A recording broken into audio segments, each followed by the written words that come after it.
Interesting that there's a lot of debate. We know there's a lot of sovereignty movements out there.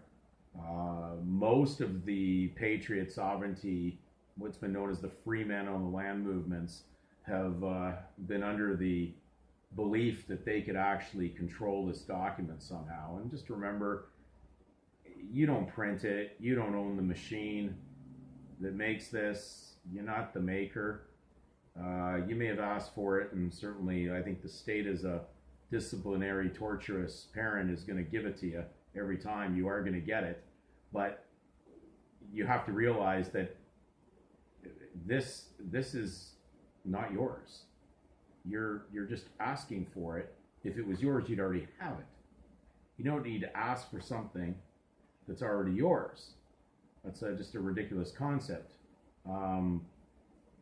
Certainly, I understand where people are confused. I get that part of it because they've been deceived by people who had partial research or incomplete research.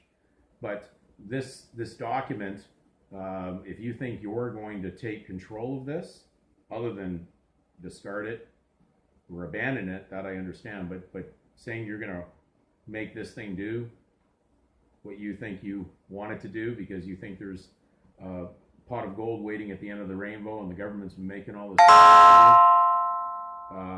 Let's like pinch ourselves in reality here for a moment, because if that happened, there'd be no workers if everybody could get a pot of gold at the end of the rainbow with one of these. A good act to go to that deals with this certificate, you can go to the Canadian Ownership and Determination Act, and believe it or not, it even explains they have male and female certificates in that act.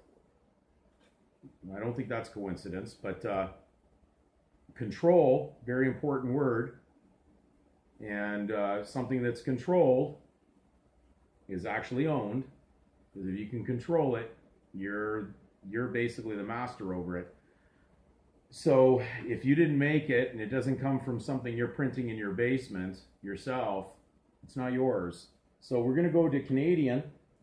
What's a Canadian? Because I know Canada's on this, so we'll just go, it's got to be a Canadian document, and it says Canadian, an entity that is Canadian controlled. So then whoever basically says they're a Canadian is controlled by Canada. So you're not in control. But you could be in a lot of confusion, which enters you into chaos, which is confusion. When you merged truth with fiction to become part of this. So be very, very careful. Take a serious look, take a hammer to it, and hit it really hard with the hammer. And if you go ouch, then I guess you may be that. But I don't think that that's going to be the result. So if you at all think that you're in control of something that you're not in control of, you've deceived yourself.